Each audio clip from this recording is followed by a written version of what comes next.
ইসলাম ধর্ম অবমাননার অভিযোগ যদি এই দেশে কারো বিরুদ্ধে তোলা যায়, অলমোস্ট বাছ বিচার ছাড়াই তার বিরুদ্ধে অনেক কিছু করে ফেলা যায়, তাকে হত্যাও করে ফেলা যায়। এই ঘটনা আমাদের আছে। কিংবা সিস্টেম্যাটিকলি বড় একটা অংশ জুড়ে ভাঙচুর চালানো যায়, এবং বিশেষ করে যদি অভিযোগটা হয় সংখ্যালঘু সম্প্রদায়ের কারো বিরুদ্ধে, তাহলে তার কথাই নেই। দুদিন আগে রংপুরের গঙ্গাচড়া উপজেলায় এই ঘটনাটি ঘটেছে।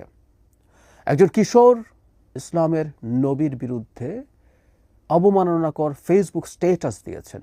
এই অভিযোগে সেখানকার সনাতন ধর্মাবলম্বীদের বেশ কিছু ঘরবাড়িতে হামলা হয়েছে, লুটপাট হয়েছে। আমি অবাক হয়ে দেখি যে এই সরকার, এই রাষ্ট্র এই ঘটনাগুলোর বিরুদ্ধে কখনোই খুবই প্রোঅ্যাক্টিভ স্টেপস নেন না, এমনকি রিঅ্যাক্টিভও না। পরবর্তীতেও তেমন কোনো সিগনিফিক্যান্ট স্টেপ নেওয়া হয় না।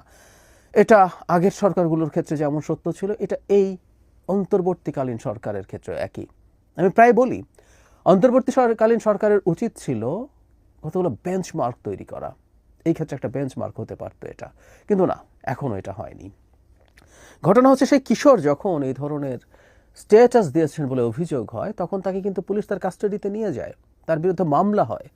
এখন আমাদের যে সাইবার সুরক্ষা আইন আছে, সেটাই এই ধরনের মামলার স্কোপ আছে। আমরা দীর্ঘদিন থেকে একটা কথা বলছি, সেটা হলো কেউ যদি অপরাধ করে সেটা আইনের মাধ্যমে সমাধান হতে হবে, তাকে আইনের আওতায় নিতে হবে, তার বিরুদ্ধে মামলা হতে হবে। তদন্তে যদি তিনি অপরাধী প্রমাণিত হন, সেটা এই ধরনের অপরাধ হোক বা অন্য কোনো ধরনের অপরাধ, সেটা শাস্তি হবে। এটা খুবই বেসিক, একটা রাষ্ট্র গঠনের খুবই বেসিক। এটা কোনো অনেক লম্বা চওড়া কেতাবি কথা না। কিন্তু এখানে যখন তাকে নেওয়া হলো, তারপরও রীতিমতো সংগঠিত হয়েছে লোকজন। এটা শুধু ওই উপজেলার না, পাশের আরেকটা জেলার উপজেলা যার সাথে সীমান্ত আছে, নীলফামারী থেকে আমি রিপোর্টটা পড়ে দেখলাম, সেখান থেকেও লোকজন দলে দলে এসে এই হামলা চালিয়েছে। তার মানে এটা অর্গানাইজ করা হয়েছে, অর্গানাইজ করে হামলা চালিয়েছে। এটা কোনো স্পন্টেনিয়াসলি হয়ে গেছে ব্যাপারটা, এই রকমও না। আমি এই ক্ষেত্রে আইনশৃঙ্খলা রক্ষাকারী বাহিনী, বিশেষ করে সেনাবাহিনী যখন মাঠে থাকে, মানে প্রাথমিকভাবে পুলিশ ছিল, তারা এটা ঠেকিয়ে উঠতে পারেনি বলা হচ্ছে। সেনাবাহিনী ইনফ্যাক্ট অনেক আগে থেকে থাকতে পারতো, এটা ঠেকানো খুবই জরুরি ছিল। বিশেষ করে আমাদের সংখ্যালঘু সম্প্রদায়ের মানুষের উপরে যখন এগুলো হয়, এগুলোকে আলাদা গুরুত্ব দিয়ে দেখা উচিত। আমি সেই জায়গায়ও আসবো।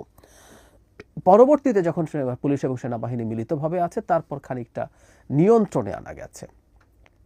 এখন যেটা সবচেয়ে জরুরি কথা, এটা শুধু ঠেকানো তো কথা না, এই ভাঙচুর যারা চালিয়েছে এদের বিরুদ্ধে খুবই কঠোর আইনগত ব্যবস্থা নেওয়ার কথা ছিল। মানে আমরা অপরাধ কিভাবে আসলে সমাজে নিয়ন্ত্রণে থাকে, সেটার ইনস্ট্যান্ট যে নিদান আছে, ইনস্ট্যান্ট যে ঔষধ আছে, সেটা হচ্ছে